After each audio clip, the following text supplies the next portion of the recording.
Design ఇవాళ ఎంత గొప్ప మాట అంటే సూర్యాపేటలో జగదీశ్వర్ రెడ్డి గారు మోతే మండలం అనుకుంటా, అక్కడ రావిచెరువు పెన్పహాడ్ మండలంలో సీతారాం తాండా అనే ఒక ఊరుంటుంది. దానిలో రావిచెరువు చివరి కాళేశ్వరం కాకతీయ కాలువ ద్వారా కాకతీయ కాలువ నుంచి కాళేశ్వరం నీళ్ళు వచ్చి చివరి మడికి అందేది సీతారాం తాండాలోని రావిచెరువు.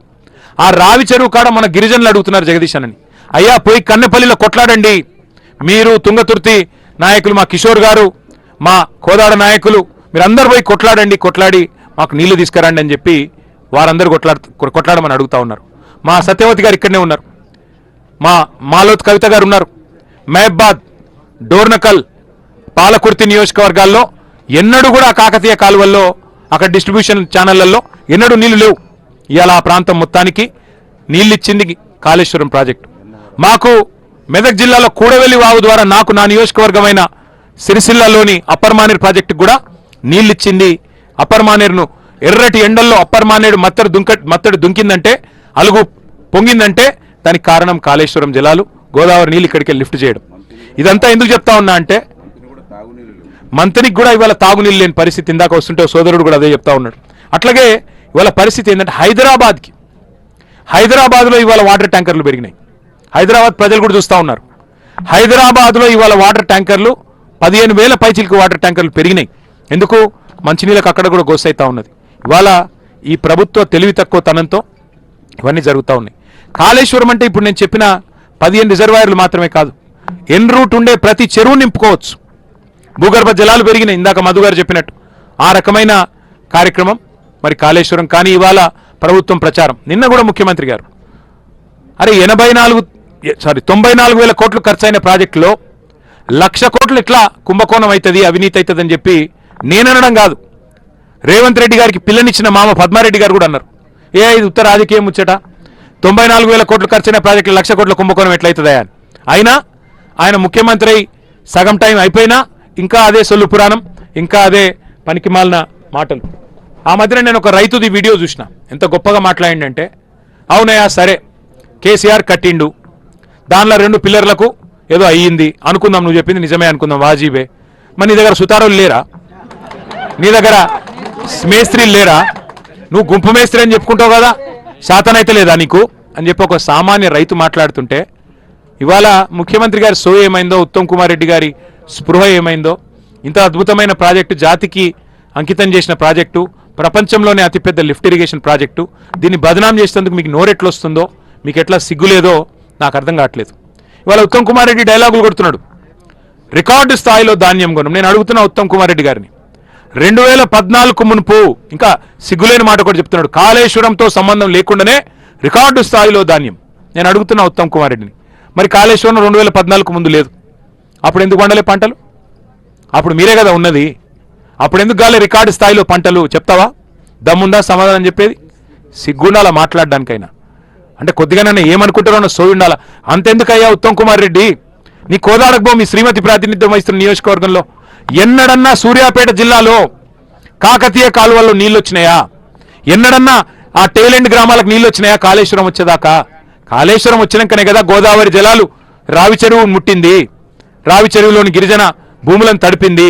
అందుకే సిగ్గులేని మాటలు మాట్లాడవద్దని మంత్రి గారికి నేను విజ్ఞప్తి చేస్తా ఉన్నా. ఇక చెప్పాలంటే చాలా ఉన్నాయి లెక్కలు, కానీ ఒకటి మాత్రం వాస్తవం, కాళేశ్వరం సాధించిన అతిపెద్ద విజయం ఏంది అంటే రైతు ఆత్మహత్యలు ఆపింది, బ్రతుకు భరోసానిచ్చింది రైతుకి. తెలంగాణలో భూముల విలువ పెరిగింది కాళేశ్వరం వల్ల, తెలంగాణ రైతుకు విలువ పెరిగింది కాళేశ్వరం వల్ల. తెలంగాణ పంజాబ్ను హర్యానాను తలదన్ని నంబర్ 1 రాష్ట్రంగా వరిధాన్యం ఉత్పత్తిలో నంబర్ 1 అయింది.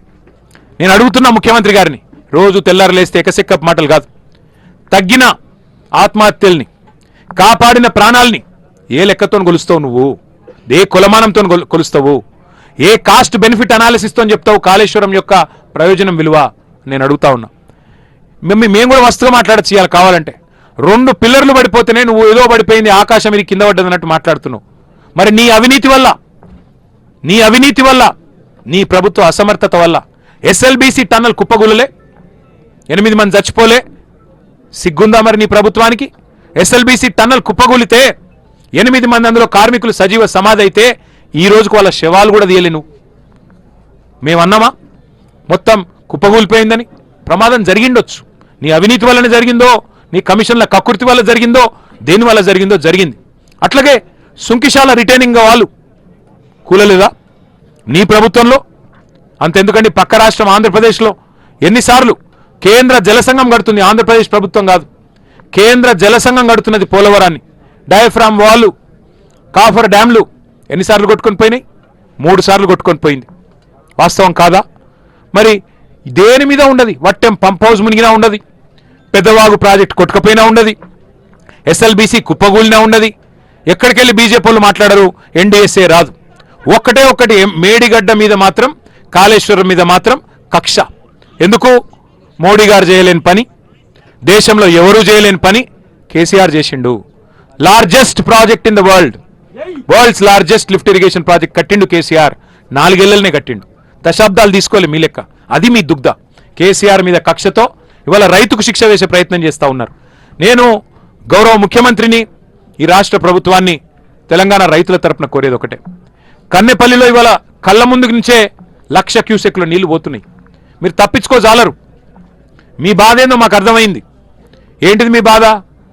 ఇప్పుడు కన్నెపల్లిలో పంపులు ఎత్తితే, ఆ గేట్లు ఎత్తితే నీళ్ళు వస్తాయి, మీకు కూడా తెలుసు. మీకు వారం రోజుల్లోనే అన్ని రిజర్వాయర్లు నింపే కెపాసిటీ ఆ పంపులకు ఉంది. బాహుబలి మోటార్లు పెట్టిండు కేసీఆర్. ఒక్కొక్క మోటార్ కెపాసిటీ 139 మెగావాట్లు. అద్భుతమైన పంపులు. ఇంజనీర్లను అడిగినాం, ఏమైనా మెయింటైన్ అయినా చేస్తుర్రా అంటే, సంవత్సరం ఆయా సార్, ఎవరు దిక్కులేడు, కానీ మేమే మెయింటైన్ చేస్తున్నాం, ఏదో అట్లా కాపాడుతున్నామని చెప్తున్నారు. వాళ్ళ వాస్తవం ఏంటంటే, మీ భయం మాకు తెలుసు రేవంత్ రెడ్డి గారు. మీ భయం ఏంది? నీళ్ళు ఇస్తే యూరియా ఇయ్యాలి. నీకు యూరియా ఇచ్చే తెలివే లేకపోయా. నీళ్ళు ఇస్తే యూరియా అడుగుతారు కదా రైతులు, నీకు యూరియా ఇచ్చే ముఖం లేదు. నీళ్ళు ఇస్తే పంట వండుతుంది, పంట వండితే మళ్ళీ నువ్వు పంట కొనాలనే. పంట కొనాలంటే నీకు తెలివి లేదు. సంచులు ఇచ్చే తెలివి లేదు. పంట వండితే మళ్ళీ కరెంట్ ఇవ్వాలి, కరెంట్ ఇచ్చే తెలివి అంతకంటే లేదు. పంట వండితే మద్దతు ధర ఇవ్వాలి, మళ్ళీ రైతుల ఖాతాల్లో పైసలు వేయాలి, అది ఇవ్వాయే. పంట వండితే మళ్ళీ బోనస్ ఏదని అడుగుతాం. నీ భయం ఏంటంటే, రైతులు ఎండినా పర్వాలేదు, తెలంగాణ నాశనమైనా పర్వాలేదు, కానీ ఇట్లనే బదనాం చేసుకుంటా బతకాలి, ఇంకో 2 ఏళ్ళు టైంపాస్ చేయాలి అని నువ్వు అనుకుంటున్నావు. ఎన్డీఏ వీటిని అడ్డం పెట్టుకుని బతుకుదాం అనుకుంటా ఉన్నావు. నేను రేవంత్ రెడ్డి గారికి చెప్తున్నాను, నువ్వు ఎన్ని కథలు పడ్డా, వాస్తవం ఏంటంటే నువ్వెన్ని కథలు పడ్డా, కాళేశ్వరం అనేది ఈ రాష్ట్రానికి ఒక వరం. కాళేశ్వరం కేసీఆర్ గారు మనకిచ్చిన ఒక అద్భుతమైన వరం. నువ్వు కాళేశ్వరం వరం ఎట్లనో నువ్వు ఈ రాష్ట్రానికి శనేశ్వరం. నేను చెప్తలేనిది, నాకు జగిత్యాల సభలో మా జీవన్ రెడ్డి గారు చెప్పిండు, ఈ రాష్ట్రానికి పెట్టిన శని వదిలిపోవాలన్నాడు. ఆ శని ఎవరో కాదు, రేవంత్ రెడ్డే. 100 ఏళ్ల వరకు ఎంత కరువు వచ్చినా తెలంగాణలో రైతుకు ఆగం కాకుండా కట్టిన ప్రాజెక్టు కాళేశ్వరం. మరి ఇట్లాంటి ప్రాజెక్టు ఇవాళ నేను అంటా ఉన్నా, అయ్యా రేవంత్ రెడ్డి గారు, మీకు మనసు లేకపోతేనో తెలివి లేకపోతేనో నేను అడుగుతున్నా, మాకు అప్పచెప్పు, మా నాయకుడు కేసీఆర్ గారికి అప్పచెప్పు, ఒక వారం రోజులు అప్పచెప్పు, మళ్ళీ నీ పదవి నీకే ఇస్తాం, భయపడకు. ఒక వారం రోజులు కేసీఆర్కు కాళేశ్వరం అప్పచెప్పు. ఒక 4 సిఈలను, కొంతమంది డిఈలను, ఏఈలను, ఎస్సీలని ఒక్క వారం రోజులు అప్పచెప్పు. మొత్తం తెలంగాణ నిండా మళ్ళీ నీళ్లు వారించి చూపెట్టే బాధ్యత మాది. నీకు చేత కాకపోతే మాకు అప్పచెప్పు. ఇవాళ నేను మీ అందరినీ, మా మీడియా మిత్రులను కూడా కోరుతా ఉన్నా, 1,00,000 క్యూసెక్కులు మీ కళ్ళ ముందు నుంచే పోతా ఉన్నాయి. ఇవాళ సింపుల్, ఇక్కడ ఏం లేదు.